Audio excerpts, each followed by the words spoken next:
Well, in today's Coast Up Close, we are downtown at the Pensacola Museum of History to showcase the 9/11 Remembered exhibit.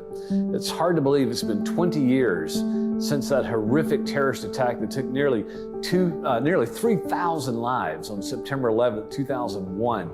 And I'm sure as I can remember, you can also remember exactly where you were in the house or what you were doing when you saw those planes hit those towers and the Pentagon, and just what an awful day in our history. And we do need to remember, never forget.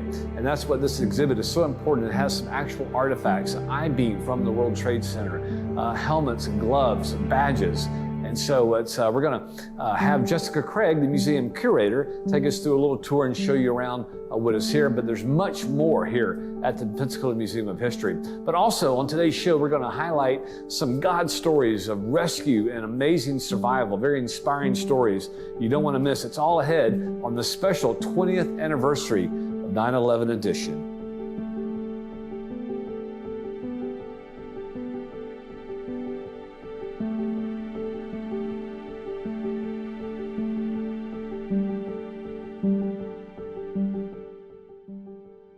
Today we are looking at our 9/11 Remembered Gallery, which is our gallery that is put up in honor of the 20th anniversary of the September 11th terrorist attacks in New York City.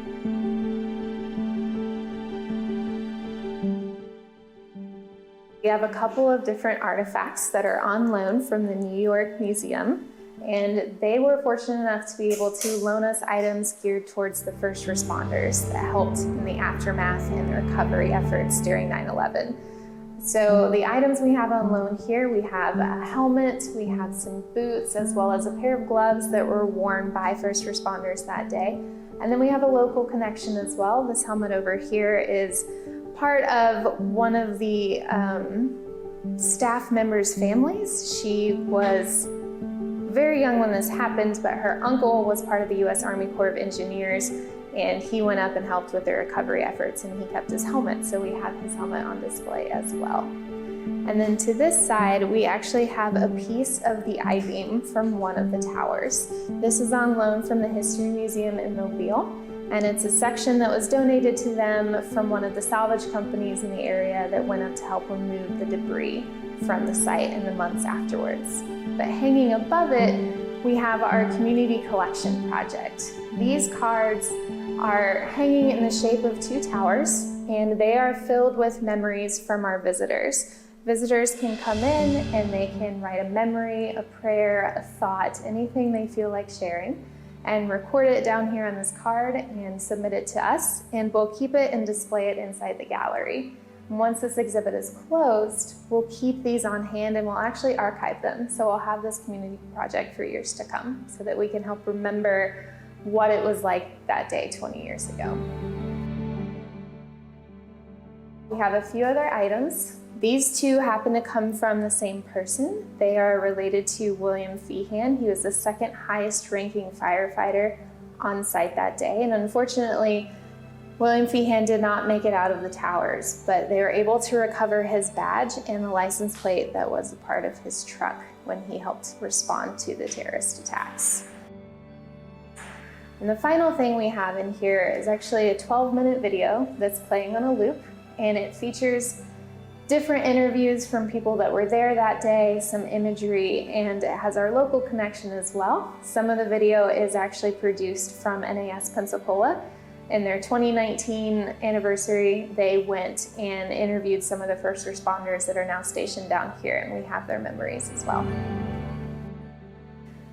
A lot of people tend to think of history as something that happens in the past, but it's not. It happens every day, and it continues to happen, and we need to reflect on the past and remember what happened in order to be able to appreciate the present and move forward to the future.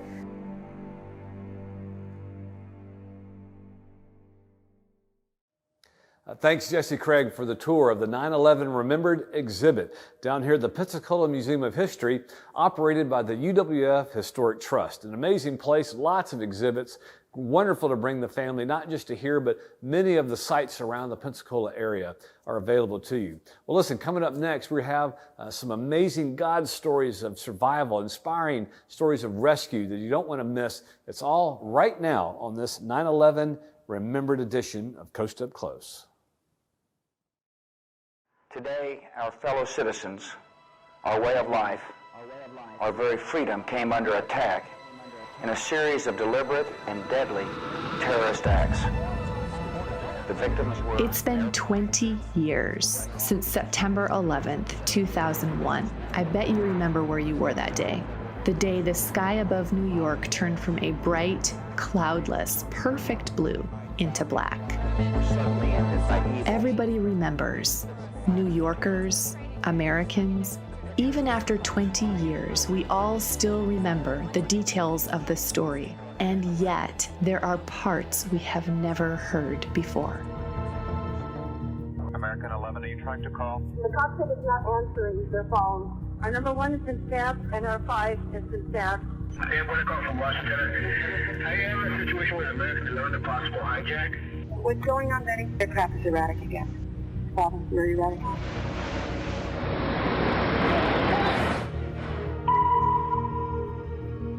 Betty, talk to me. Betty, are you there? Betty? Betty? The plane just almost reached here. What? The 737? Hey, what? Like the World Trade Who are you Center. talking to? Oh, God. Oh, my God. United 175, New York. We have some problems over here right now. We might have a hijack over here, 2 of them. Jules, this is Ryan. We're on an airplane that's been hijacked. If things don't go well, it's not looking good. I just want you to know I absolutely love you. I want you to do good. So have a good time. Same to my parents and everybody. And I just totally love you. And I'll see you later, Jessica. Bye, babe.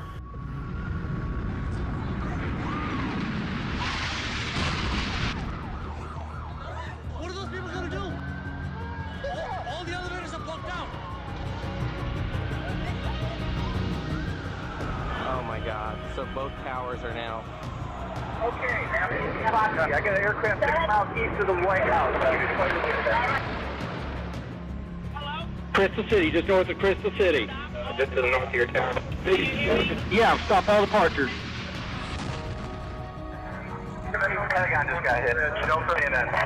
Can't protect points in NCA. United 93, that traffic for you is 1 o'clock, 12 miles eastbound 370. Negative contact, we're looking, United 93. United 93, Cleveland, if you hear the center right then. I got that piece of dog. You remaining sitting. You have the ball board.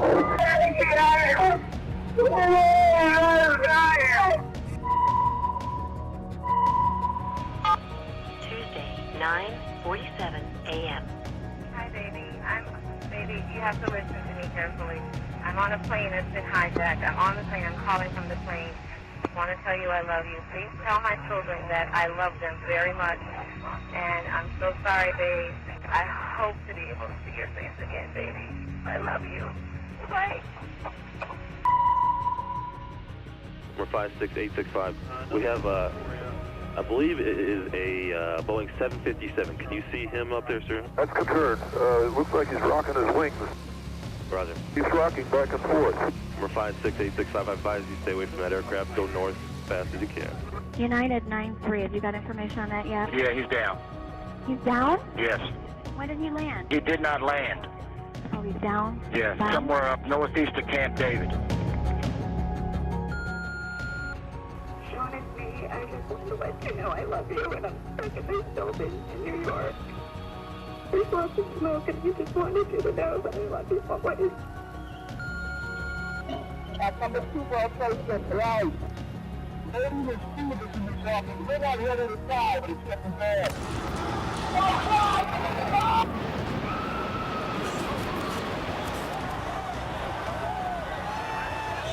I'm on the 83rd floor. I'm gonna die, aren't I? No. I'm gonna die. Liv, say your prayers. We're going to think positive because you got to help each other get off the floor. I'm Now, dying. A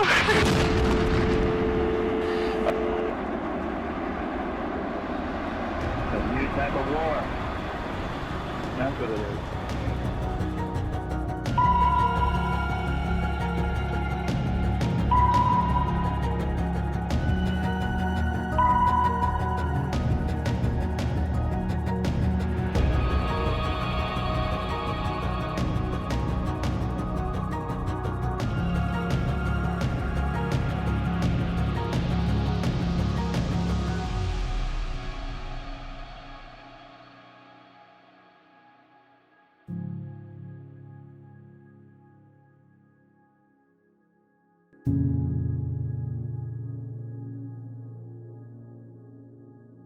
I'm Pastor Jeff Herbert, and this is my wife, Linda. This just in, you are looking at obviously a very disturbing live shot there. That is the World Trade Center, and we have unconfirmed reports this morning that a plane has crashed into one of the towers. My wife is a retired Army colonel, and she was in the Pentagon on 9/11, right in the strike zone. On that fateful day of 9/11, I was walking down the corridor towards my office. It was a very unusual morning in the office. We saw planes going into the World Trade Center, and we thought it was a spoof. You know, we thought it was a movie spoof or something, because who would think that there's planes going into the World Trade Center? And right at that moment, my superiors called us all together, and we were put into another office, and we were told that we were going on a 24-hour full alert. As I was moving down the corridor of the Pentagon, the plane impacted right in the area where my office was. Jane, we're just getting a report that there's been an attack on the Pentagon. This is the Pentagon. This is from the network. This is the Pentagon in Arlington, Virginia. And my superior stopped to talk to me. And because he stopped to talk to me, I was positioned rightly behind a beam. And that was one of the ways that the Lord saved me, by the way, was because when the plane came in, you know, it had 10,000 gallons of jet fuel.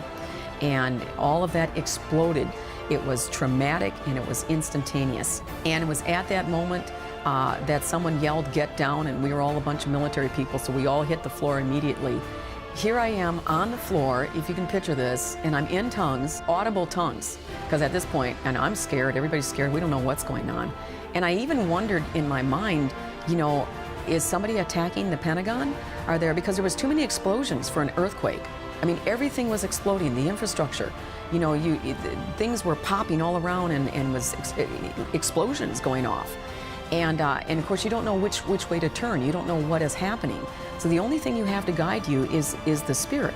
And the next thing that I heard, it just welled up within me, and I heard, "Get out now." I saw a quick vision of one set of doors. And I knew the Spirit was telling me, "Get out, do it right now, and go out those doors." And I started running down this bay. And I got to the corridor where I had a choice now. I had another corridor choice. And the Lord was saying to me, "Go left, go left, go left." I made a left turn, and then I heard run, run, run, because I was really kind of skeptical about, am I really going in the right direction? Because things were exploding. And as I was running down this corridor, there were doors that were glass doors from other entryways, and they were exploding. And they had just installed this automated smoke door. I didn't even know it was there. And I came up on it full throttle. To this day, I don't know who that person was, but there was some tall gentleman who opened that door right at that moment, and all of us shot through that door, and we got to a place of safety.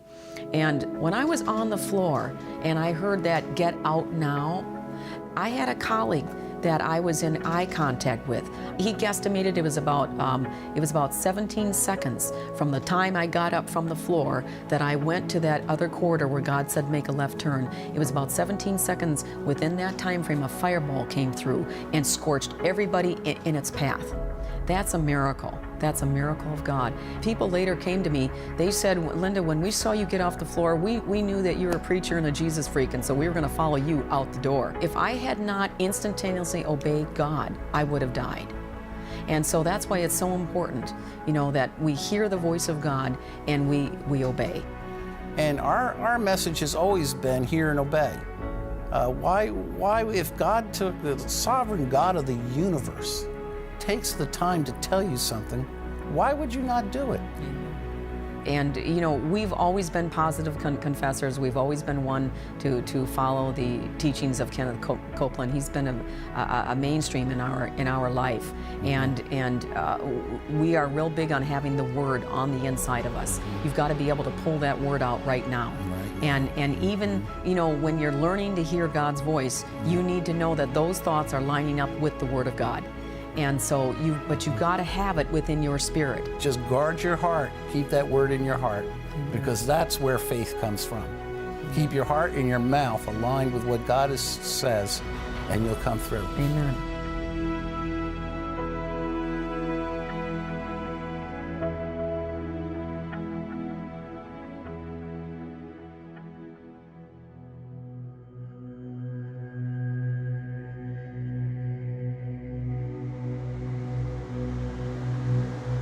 This is a place where I thought I was going to die. I was only there for 2 weeks, working temp to perm and being at my desk on the 80th floor. I never thought on primary day, the next day, that I would be screeching for God to save me and don't let me die.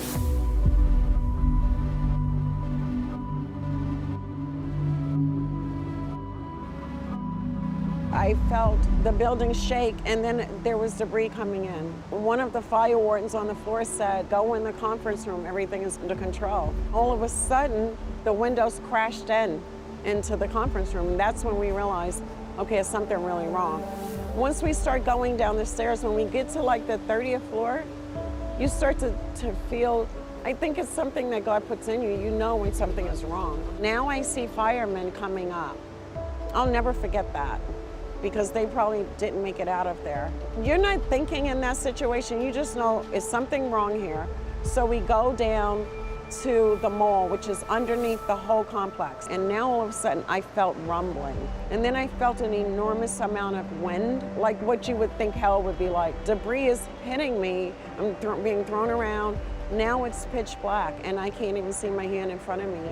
And I remember screeching, "God, please don't let me die in here. Please don't let me die." I didn't remember how I got out of there for years. Even now, I can't remember everything, but I do remember walking out near the Cortlandt Street side, and a woman from the Associated Press snapped my picture. And that's the famous picture with my hand in my head.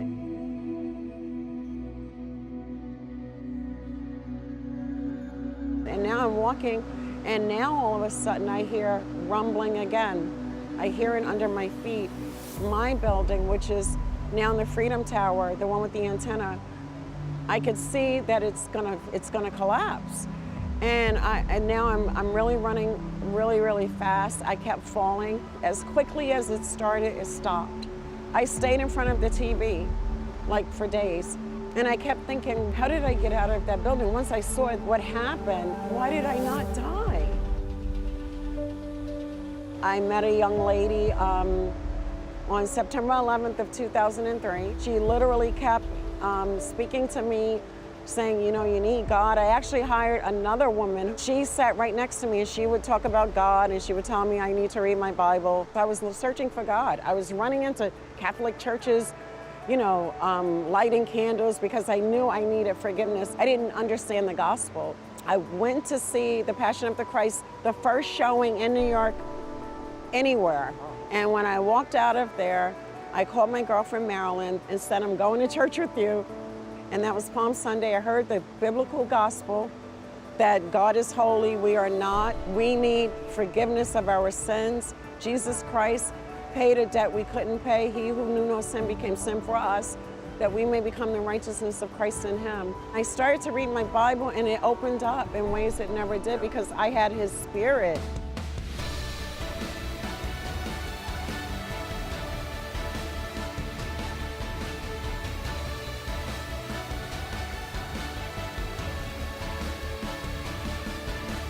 Jesus Christ, who knew no sin, became sin for us that we may become the righteousness of Christ in him.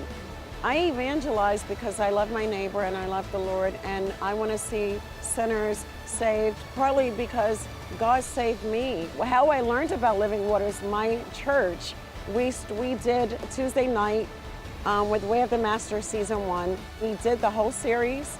Within maybe 2-3 months, we were out on the street. Like everywhere we went, we were out on the street, we were buying tracts, sharing the good news of Jesus Christ. It's such a joy. I watched you guys on Way of the Master, listened to Way of the Master radio, and during that time, it made me love his word more. When I woke up on September 10th, I never knew that I may stand before a holy, righteous God. I don't want any of my days to be a waste. I want it to bring glory to him, whether I'm at work, I'm being a good steward of what he's given me, sharing the gospel wherever I go, just loving my neighbor. And, you know, I wake up in the morning and I think today's a new day to bring glory to Christ. We are those who have the message. Why would we not share it? My heart is heavy, just like yours, because of what our nation is going through. The September 11th attack has been called the bloodiest day in the United States since the Civil War. I had two grandfathers. Both of them fought at Gettysburg. One of them had his leg shot off, and the same man lying there to be helped had his eye shot out also. That was my mother's father. My father's father was named Crook Graham, and he got a shrapnel or bullet lodged next to his spine that he couldn't move the rest of his life. So I know a little bit about, historically, some of the bloody battles. But what happened on September the 11th was the deadliest, bloodiest we have ever known. It was unbelievable and heartbreaking to see all those lives lost on the 4 planes and at the Pentagon and Twin Towers. Prior to this attack, most of this culture's attention was on the newest song or the latest movie. A person was often considered a hero if he could sink a basketball or play a chord on a guitar. Now we know that what true heroes are. They're ordinary people.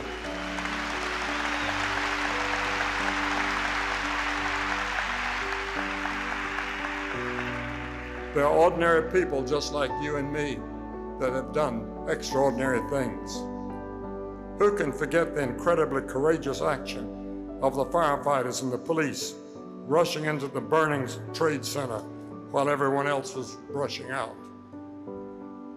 Or that wonderful chaplain, Father Michael Judd, who just ministering to a man who had just been injured was killed himself by a falling brick. We've read about the man on the 27th floor of the North Tower who called his brother in Brooklyn after the plane hit and said, "I'm still here in the office and I'm okay." His brother couldn't believe it. He said, "Get out of there and get out of there quick." He said, "I'm with Ed, and he's afraid to go down because the smoke is so strong." Ed was a fellow worker with him and a close friend. He also lived in a wheelchair. Abe's brother pleaded with him to get out, but he didn't. Abe, who was Jewish, stayed to help his friend who was a Christian. They never made it out, but they left a message of heroism and working together no matter what our race or our religion may be. And what a wonderful story.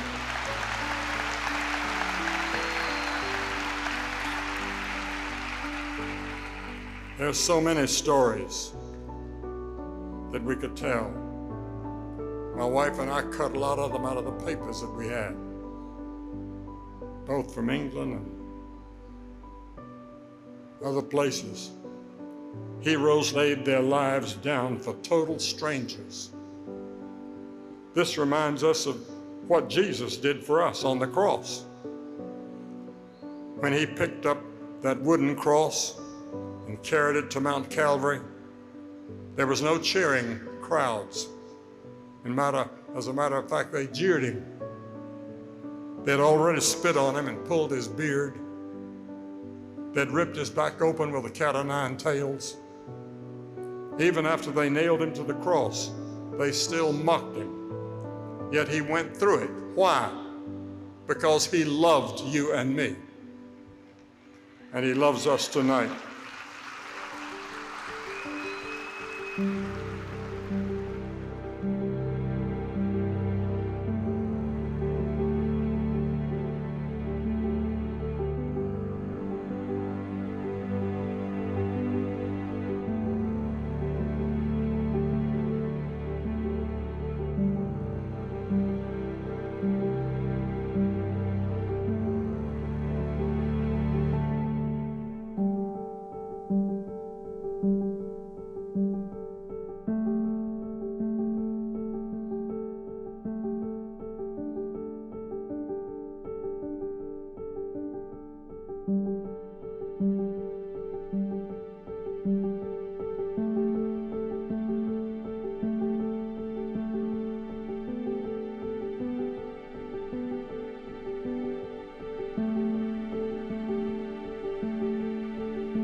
Well, we're going to have to close out this special 9/11 Remembered edition on Coast Up Close. 20 years ago was that horrific terrorist attack on our nation. It's hard to believe. And we just wanted to take part of this exhibit here at the Pensacola Museum of History behind me, operated by the UWF Historic Trust. And they do such a great job. Jesse Craig, the museum curator, thank you for showing us around the exhibit. And we certainly invite you and your family to come down and take part of that, plus many other exhibits, not only here, but around the area of our rich Gulf Coast history that we have.